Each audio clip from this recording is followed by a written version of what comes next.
안녕하세요. 오늘 저희는 오퍼패드의 2025년 3분기 실적 발표 내용 중에서도요, 많은 분들이 가장 궁금해하시는 부분일 텐데요. 바로 애널리스트들과 경영진 사이의 오고 간 질의응답 내용만 쏙 뽑아서 깊이 파헤쳐 보겠습니다. 저희가 받은 자료가 실제 녹취록에서 딱 이 질의응답 부분만 발췌한 거거든요. 이번 분석은 단순히 질문 답변 요약이 아니고요. 오퍼패드 리더들이 질문에 어떻게 대답하는지, 또 어떤 걸 강조하는지를 보면서 회사의 지금 최우선 과제가 뭔지, 미래 전망이나 숨겨진 전략 방향까지 좀 깊이 있게 보려는 겁니다. 아시다시피 오퍼패드가 지금 쉽지 않은 주택시장 환경이잖아요. 거기서 사업을 하고 있는데 이 질의응답이 그래서 되게 중요해요. 이 복잡한 상황을 어떻게 헤쳐나가려 하는지, 특히 핵심 사업인 현금 매입, 그러니까 캐시 어퍼랑 또 요즘 힘주는 자산 경량화 사업, 이 사이에서 어떻게 균형을 잡고 미래를 그릴지 이걸 엿볼 수 있는 아주 중요한 창이죠. 자, 그럼 본격적으로 한번 들어가 볼까요? 첫 번째 주요 질문은 역시 제일 관심사인 성장이었어요. JP모건 애널리스트가 홈프로, 리노베이트, 디렉트 플러스 같은 자산 경량화 사업들 이거 어떻게 키울 거냐 구체적으로 물었는데요. CEO 답변의 핵심은요. 들어보면 의외로 간단했는데 사실 함축하는 바는 꽤 크더라고요. 바로 전환율 극대화였습니다. 네, 맞아요. 그 전환율이라는 단어, 이거 주목해야 합니다. 그냥 웹사이트의 방문자를 구매자로 만드는 거, 그 이상인데요. 여기서 오퍼패드가 말하는 건 이제 문의가 들어온 잠재 판매자를 어떻게든 어떤 형태로든 실제 거래로 성사시키는 비율, 이걸 뜻하는 거죠. 아, 그러니까 현금 매입 제한이 좀 안 맞아도 다른 서비스로라도 연결해서 거래를 끝까지 하겠다 이런 의지군요. 그렇죠. CEO가 각 서비스마다 고유한 성장 기회가 있다고 한 게 이 다양한 서비스들을 약간 그물망처럼 써서 잠재 고객을 하나도 안 놓치겠다는 전략으로 보입니다. 시장 상황이나 판매자 필요에 딱 맞춰서 최적의 솔루션을 주겠다. 그래서 전체 전환율 파이를 키우겠다. 이런 계산인 거죠. 그렇군요. 단순히 서비스 종류만 늘리는 게 아니라 이걸 유기적으로 엮어서 시너지를 내고 결국 더 많은 고객을 잡겠다는 거네요. 그럼 홈프로 서비스는요? 이건 비교적 새롭잖아요. 초기 반응이 좀 궁금한데요. CEO가 홈프로가 아직 초기 단계지만 긍정적인 신호들이 좀 보인다고 답했어요. 홈프로 에이전트가 직접 판매자 만나서 요구사항 듣고 맞춤 조언해주는 거. 이게 좀 효과가 있다는 뉘앙스였죠. 여기서 중요한 건요. 홈프로가 그냥 오퍼패드의 현금 매입 제한을 위한 사전 단계, 이게 아니라는 겁니다. 아, 그런가요? 네, 만약에 오퍼패드가 직접 사는 게 판매자한테 최선이 아니다 이렇게 판단되면 다른 옵션들을 적극적으로 제시해요. 예를 들면 드랙 플러스 플랫폼에 있는 다른 파트너 현금 매입자한테 연결해주거나 아예 전통적인 방식으로 부동산 중개인 통해서 시장에 매물 내놓는 거, 이 리스팅 서비스까지 연계해준다는 거죠. 와, 말 그대로 판매자한테 모든 선택권을 준다. 이런 접근이네요. 판매자 입장에서는 오퍼패드 한 군데만 가도 여러 해결책을 찾아볼 수 있으니 편하긴 하겠어요. 근데 이게 실제 운영 측면에선 약간 복잡할 수도 있지 않을까요? 맞습니다. 그래서 CEO도 프로세스를 개선하기 위해 계속 배우고 있다고 언급했죠. 다양한 옵션을 주려면 각 경로를 매끄럽게 연결하고 최적의 제안을 효율적으로 전달하는 그런 운영 노하우가 중요해지겠죠. 근데 좀 더 큰 그림에서 보면요. 이런 유연성이 오히려 오퍼패드의 강점이 될 수 있어요. 예를 들어 CEO는 시장 상황이 좀 회복되면 자연스럽게 다이렉트 플러스가 성장할 거라고 기대했어요. 더 많은 파트너 매입자들이 시장에 돌아올 테니까요. 아, 그렇죠. 그러면 이제 파트너들이 사들인 주택을 수리하려는 수요가 늘면서 리노베이트 서비스도 같이 성장하는 이런 선순환 구조를 예상하는 거죠. 오, 흥미로운 연결인데요. 다이렉트 플러스가 크면 리노베이트도 같이 큰다. 리노베이트 서비스 자체는 지금 어떤가요? 리노베이트는 지금 시장 상황에서도 꾸준히 성장하고 있다. 이 점이 좀 주목할 만해요. 리노베이트 고객층이 단순히 다이렉트 플러스 파트너만 있는 게 아니고 일반 주택 소유주나 다른 투자자들까지 이렇게 좀 다변화되어 있기 때문인 것 같아요. 결국 이 자산 경영화 삼각편대, 그러니까 홈프로, 다이렉트 플러스, 리노베이트가 서로 막 보완해주면서 시장 변동성에 대한 회사의 회복 탄력성, 이걸 높여주는 역할을 하는 셈이죠. 변동성 큰 주택 시장에서는 이게 되게 중요한 안전장치일 수 있습니다. 하지만 이렇게 자산 경영화 서비스에 힘을 준다고 해서 오퍼패드의 근본, 그러니까 현금 매입 제한 이 캐시어퍼의 중요성이 줄어드는 건 아니겠죠. 바로 그 점을 CEO가 명확히 했어요. 현금 매입 제한은 여전히 오페패드의 핵심 상품이고 특히 지금처럼 시장 불확실성이 높고 거래 끝날 때까지 시간이 오래 걸리는 상황에서는 판매자들한테 속도랑 확실성이라는 아주 강력한 가치를 준다고 강조했죠. 그래서 단순히 자산 경량화 서비스만 키우는 게 아니라 현금 매입 서비스 자체의 경쟁력을 높이려는 노력도 계속하고 있다고 밝혔어요. 예를 들어 거래 프로세스 효율성을 높여서 시간 더 줄이고 AI 써서 가격 책정 모델 정확도 높여서 더 경쟁력 있는 제한 주고 이런 개선 작업을 계속한다는 거죠. 핵심 역량 강화랑 신규 서비스 육성, 이걸 같이 하는 투트랙 전략인 셈입니다. 네, 다음으로 넘어가서요. 이것도 JP모건에서 나온 질문인데 이번에는 가장 현실적인 문제죠. 바로 수익성. 오퍼패드가 분기당 1000건 거래 목표를 달성해서 손익분기점을 넘거나 수익성을 확보하겠다. 이런 계획을 내놨는데 이게 구체적으로 어떻게 가능하냐는 질문이었어요. 아마 청취자분들도 이 부분이 제일 궁금하실 것 같습니다. 1000건이라는 숫자는 어떻게 나왔고 이걸 달성할 전략은 뭔가요? 이 질문은 CFO가 상세하게 답변했는데요. 먼저 지금 거래 믹스가 어떤지부터 짚어줬어요. 리노베이터 서비스 빼고 순수 부동산 거래만 보면 자산 경량화 서비스, 그러니까 디렉트 플러스나 파트너 리스팅 같은 걸 통한 거래가 약 3분의 1, 오퍼패드가 직접 집사는 현금 매입 거래가 약 3분의 2 정도래요. 근데 여기서 중요한 건 미래 목표입니다. 2026년 중반까지는 이 자산 경량화 거래 비중을 전체 거래의 50% 이상으로 끌어올리겠다. 이런 목표를 제시했어요. 3분의 2였던 현금의 비중을 50% 아래로 낮추고 3분의 1이었던 자산 경량화 비중을 50% 이상으로 높인다. 이건 상당한 전략 변화인데요. 왜 이렇게 바꾸려는 걸까요? 그냥 1000건 목표 달성 때문에요? 물론 1000건 목표 달성이랑 밀접한 관계가 있죠. 근데 더 근본적인 이유가 있어요. 자산 경량화 모델은 오퍼패드가 직접 주택을 사서 보유하는 데 따르는 자본 부담이나 시장 변동성 위험, 이걸 크게 줄여주거든요. 그렇군요. 네. 그러니까 현금 매입 비중 낮추고 자산 경량화 비중 높이면 회사 재무 구조가 더 안정적이 되고 외부 시장 환경 변화에 좀 덜 민감해지는 거죠. 이렇게 되면 주택 시장이 좋든 나쁘든 비교적 꾸준하게 거래량을 유지하면서 1000건 목표에 도달하고 더 나아가 수익성 확보 가능성도 높아지는 겁니다. CFO는 앞으로 이 거래 믹스 변화 추이에 대해서 더 자세한 정보를 투자자들한테 줄 계획이라고 덧붙였어요. 현재는 그럼 목표인 1000건에 비해 어느 정도 와 있는 건가요? CF 추정으로는요.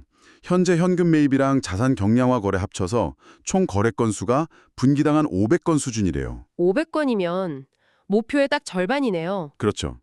앞으로 남은 기간 동안 거래량을 지금의 2배 수준으로 늘려야 하는 좀 도전적인 과제가 남아있는 셈이죠. 목표 달성이 쉽지만은 않아 보이는데 그럼 CEO는 어떤 보관을 가지고 있을까요? CEO는 여기서 다시 한번 현금 매입 제한의 본질적인 가치를 강조했습니다. 부동산에서 최고의 상품이다. 이런 강한 표현까지 써가면서 판매자들이 겪는 가장 큰 고충, 거래의 불확실성이랑 시간 지연 문제, 이걸 해결해 준다는 점을 부각했죠. 하지만 동시에 이것만이 유일한 해결책은 아니다. 이것도 분명히 했어요.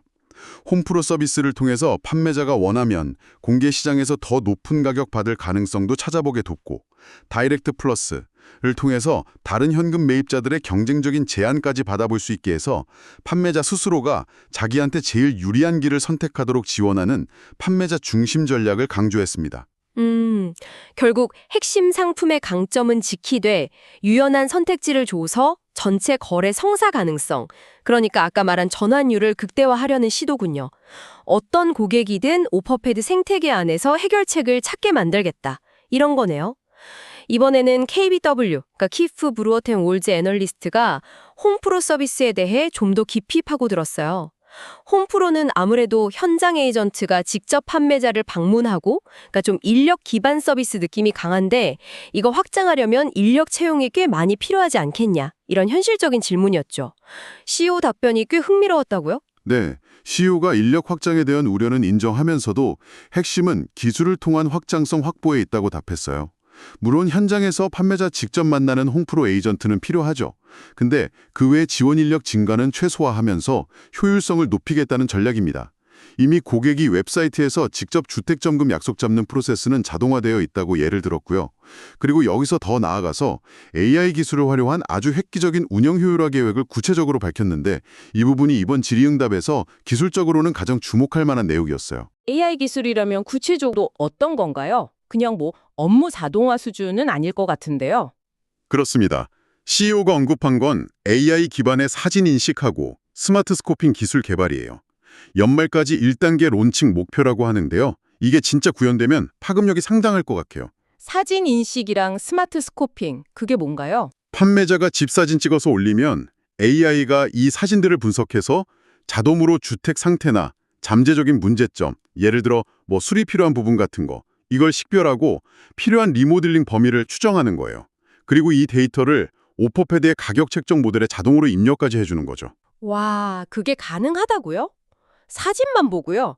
사람이 직접 가서 일일이 봐야 했던 걸 AI가 사진만으로 상당 부분 대체한다. 이게 가져올 효과는 뭘까요? 여러 가지 효과를 기대할 수 있죠. 첫째, 가장 명확한 건 시간 단축이에요. 사람이 현장 가서 상태 점검하고 보고서 쓰는데 드는 시간을 확 줄일 수 있죠. 둘째는 정확도 향상. AI가 방대한 데이터 기반으로 분석하니까 리모델링 비용이나 수리 후 예상 판매 가격 같은 걸 더 정확하게 예측할 수 있게 됩니다. 이건 곧 오퍼패드의 마진 관리 능력 향상으로 이어질 수 있고요. 마지막으로 이건 판매자 경험 개선하고도 직결돼요. 점검 요청하고 최종 제안가 받을 때까지 걸리는 시간이 훨씬 짧아지니까요. 결국 오퍼패드는 단순히 인력 늘려서 서비스 확장하는 게 아니라 첨단 기술에 투자해서 확장성, 효율성, 정확성 이 세 마리 토끼를 동시에 잡으려는 아주 야심찬 계획을 가지고 있는 겁니다. 기술 얘기 나온 김에 홈프로의 실제 전환율은 어떤지에 대한 질문도 있었죠. 판매자들이 현금 매입이랑 리스팅 옵션 중에 뭘 더 선호하던가요? CEO가 솔직하게 답했어요. 현재처럼 시장 불확실성이 높고 금리가 좀 부담스러운 시기에는 판매자들이 아무래도 속도랑 확실성을 가장 중요하게 생각하는 경향이 강하대요. 그래서 여러 옵션 중에서도 오퍼패드의 현금 매입 제한을 선택하는 비율이 상대적으로 높게 나타나고 있다고 밝혔습니다. 아, 역시 속도정 확실성이군요. 네, 하지만 이게 고정된 건 아니고 시장 상황에 따라 얼마든지 바뀔 수 있다고 덧붙였어요. 예를 들어 앞으로 시장이 좀 활성화되고 집값 상승 기대감이 커지면 더 높은 가격을 노릴 수 있는 전통적인 리스팅 옵션에 대한 선호도가 다시 높아질 수도 있겠죠. 홈프로는 이런 시장 변화에 유연하게 대응할 수 있는 구조라는 점을 강조한 셈입니다. 그리고 홈프로를 통해서 오퍼패드가 직접 거래를 못해도 수익을 낼 수 있는 구조가 있다는 점도 언급됐죠. 네, 맞아요. 홈프로 에이전트가 판매자 방문해서 상담해 주거나 이 판매자 정보를 오퍼패드랑 제휴된 다른 중개인한테 리드 형태로 연결해 주는 대가로 수수료를 받는 비즈니스 모델도 운영 중이라고 설명했어요. 이건 설령 최종 거래가 오퍼패드를 통해 안 이루어져도 홈프로 활동 자체에서 수익이 발생할 수 있다는 걸 의미하죠. 또 아까 말한 분기당 1000건 부동산 거래 목표에서 레노베이트 서비스를 제외하는 이유에 대해서도 질문이 있었는데요. CFO는 레노베이트가 주택 매매라는 핵심 거래랑 직접 연관된 게 아니라 주택 가치를 높이는 별도의 지원 서비스 성격에 강해서 구분해서 관리한다고 설명했습니다.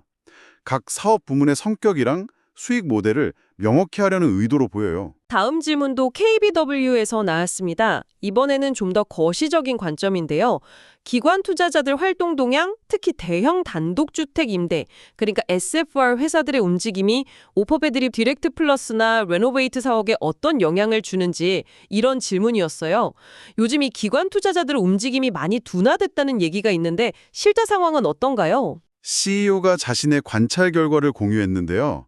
대형 SFR 회사들이 주택 매입을 완전히 멈춘 건 아니지만 과거에 막 공격적으로 물량 늘리던 시기랑 비교하면 확실히 매입 규모가 줄어든 건 사실이라고 인정했어요. 아무래도 높은 금리랑 시장 불확실성 때문에 예전만큼 적극적으로 나서긴 좀 어려운 환경인 거죠. 그렇다면 오퍼패드는 이런 상황 변화에 어떻게 대응하고 있나요? 특히 디렉트 플러스 플랫폼은 기관 투자자 참여가 중요할 텐데요. 바로 이 지점에서 오퍼패드의 유연한 전략 조정 능력이 드러납니다. CEO는 대형 SFR 회사들 활동이 줄어든 상황에 맞춰서 디렉트 플러스 플랫폼에 구매자 기반을 다변화하고 있다고 밝혔어요. 구매자 기반 다변화요? 네, 기존의 대형 기관들 말고도 오퍼패드가 직접 사기에는 리스크가 좀 크거나 수리가 많이 필요한 있는 그대로, 그러니까 as is 상태의 주택에 관심을 보이는 다양한 유형의 구매자들을 적극적으로 플랫폼에 유치하고 있다는 설명입니다.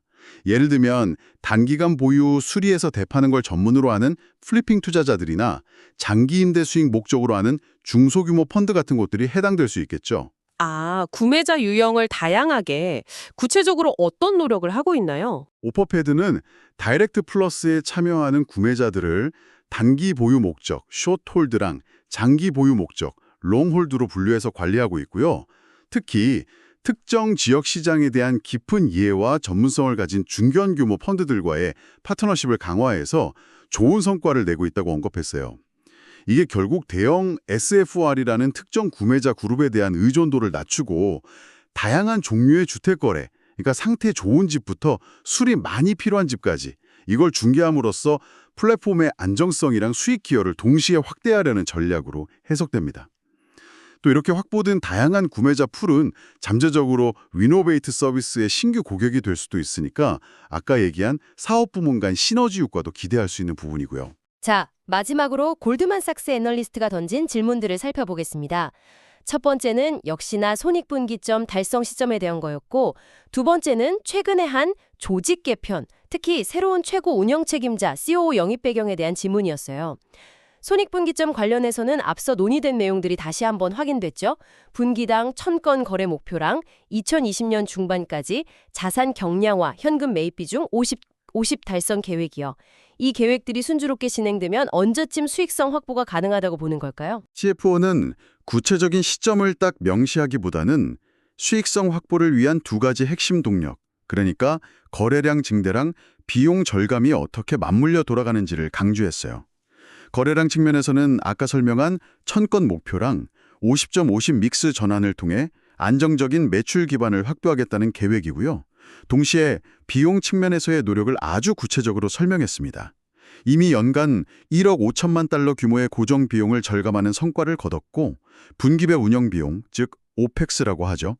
사업 운영에 드는 전반적인 지출, 이것도 지난 분기 1,600만 달러에서 이번 분기 1,200만 달러로 상당히 줄였고 여기서 멈추지 않고 추가적인 비용 효율화 작업을 계속 추진할 계획이라고 밝혔습니다. 정리하면 매출은 늘리고 비용은 줄여서 수익 내겠다. 어찌 보면 당연한 공식인데 CFO가 특별히 강조한 부분이 있었나요? CFO가 오퍼패드의 다각화된 상품 전략 덕분에 이런 수익성 목표 달성이 특정 시장 상황에 좌우되지 않을 거라는 자신감을 내비친 점이 좀 인상적이었습니다. 아, 시장 상황과 무관하게요? 네. 즉, 주택시장이 호황이든 불황이든 관계없이 다양한 서비스를 통해 안정적으로 거래량을 확보하고 비용 구조를 효율화해서 어떤 환경에서도 수익성을 달성할 수 있는 사업 모델을 구축하고 있다. 이 점을 강조한 거죠. 이게 계획대로만 된다면 투자자들한테는 상당히 매력적인 이야기가 될 수 있습니다. CEO는 현재 시장 상황 자체에 대해서는 어떤 전망을 내놓았나요? 여전히 어려운가요? 아니면 좀 개선 조짐이 보이나요? CEO는 좀 조심스러우면서도 약간의 긍정적인 신호를 언급했어요. 최근 모기지 금리가 다소 하락하면서 구체적으로 6%대 초반을 언급했는데요. 그래서 얼어붙었던 시장에 약간 온기가 도는 조짐이 보인다는 겁니다. 오, 그래요. 네. 예를 들어 집 팔려는 판매자들이 다시 시장에 나오고 있고 주택 구매를 위한 대출 신청 건수도 증가하고 있고 일부 지역에서는 집 보러 다니는 활동, 그러니까 쇼잉 액티비티도 늘어나고 있다는 초기 개선 신호들을 관찰하고 있다고 했습니다. 물론 아직 본격적인 회복을 예단하기는 이르니까 여전히 신중한 접근이 필요하지만 바닥을 다지고 조금씩 개선될 가능성에 대한 기대를 내비친 걸로 해석돼요. 마지막으로 조직 개편이랑 새로운 COO 영입에 대한 질문입니다. 크리스 카펜터라는 인물을 COO로 영입했는데 왜 이 시점에 변혁을 이끌 리더십 교체가 필요했는지 그 배경에 대한 질문이었죠. 단순히 비용 절감이나 효율화 때문만은 아닐 것 같은데요. CEO가 이 질문에 대해 상당히 명확하고 전략적인 이유들을 제시했어요.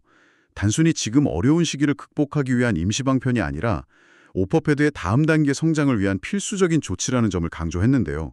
크게 4가지 이유를 들었습니다. 첫째, 아까 계속 강조됐던 전환율을 모든 상품 라인에 걸쳐서 획기적으로 개선하기 위해서. 둘째, 분기당 1000건이라는 단기 목표를 넘어서 미래 성장을 더 현명하고 효율적으로 확장하기 위한 준비.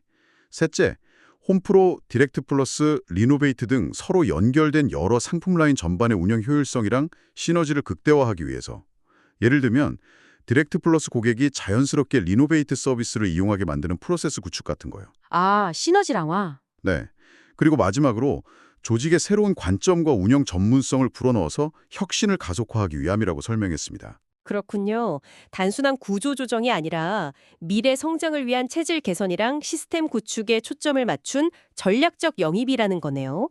이 COO 영입이 앞으로 오퍼패드의 운영 방식이나 전략 실행에 구체적으로 어떤 변화를 가져올지 지켜보는 것도 흥미로운 관전 포인트가 되겠습니다. 맞습니다. 현재의 비용 절감과 효율화 노력에 더해서 다음 성장 단계로 도약하기 위한 본격적인 준비 작업에 착수했음을 시사하는 움직임이죠. 이게 또 중요한 질문을 던지게 해요. 과연 이 새로운 리더십과 전략적 변화들이 오퍼패드를 성공적인 변혁으로 이끌고 지속 가능한 성장 경로로 올려놓을 수 있을까요? 앞으로 발표될 실적이나 구체적인 실행 과정들을 통해서 그 답을 찾아가야 할 겁니다. 네, 오늘 오퍼패드 3분기 실적 발표의 질의응답 내용을 깊이 있게 분석해보면서 몇 가지 핵심적인 흐름을 확인할 수 있었습니다. 요약하자면 오퍼패드는 현재 생존과 성장을 위해 전환율 극대화에 정말 사활을 걸고 있습니다. 이를 위해서 현금 매입이라는 핵심 역량은 강화하면서도 자산 경량화 모델 비중을 높이는 전략적 전환, 아까 말씀드린 분기당 1000건 거래 50-50 믹스 목표, 이걸 강력하게 추진하고 있고요. 동시에 AI 같은 기술 투자를 통해 운영 효율성을 획기적으로 높이려 하고 있고 새로운 운영 리더십 아래서 미래 성장을 위한 내부 역량 강화에 집중하고 있다. 이런 그림이 그려지네요. 자, 오늘 논의를 마무리하면서 청취자 여러분께 마지막으로 생각해 볼 만한 질문 하나 던져보고 싶습니다. 질의응답 중에 AI 기반의 주택 상태 평가 기술이 언급됐잖아요. 만약 이 기술이 정말로 정교해져서 사진만으로도 숨겨진 결함까지 파악할 수 있게 된다면 오퍼패드 같은 아이바이어에게 위험과 기회의 정의는 어떻게 바뀔 수 있을까요? 예를 들어 과거에는 리스크가 커서 좀 꺼렸던 있는 그대로 as is 주택 매입이 오히려 AI 덕분에 정확한 비용 예측이 가능해지면서 새로운 블루오션이 될 수도 있지 않을까요? 더 나아가서 이렇게 기술이 발전하면 판매자한테 굳이 홈프로, 다이렉트 플러스 같은 다양한 옵션을 줄 필요 없이 AI가 분석한 최적의 단일 솔루션만 제시하는 방식으로 바뀔 수도 있을까요? 아니면 아무리 기술이 발전해도 결국 인간의 복잡한 의사결정 과정은 항상 여러 선택지를 탐색하고 비교하기를 원하게 될까요? 이 질문에 대한 고민은 앞으로 오퍼패드뿐만 아니라 아이바잉 산업 전체가 나아갈 방향을 예측하는 데 중요한 실마리를 제공할 수 있을 겁니다. 오퍼패드 2025년 3분기 실적 발표 질의응답 심층 분석. 오늘 저희와 함께 깊이 파고들어 주셔서 감사합니다.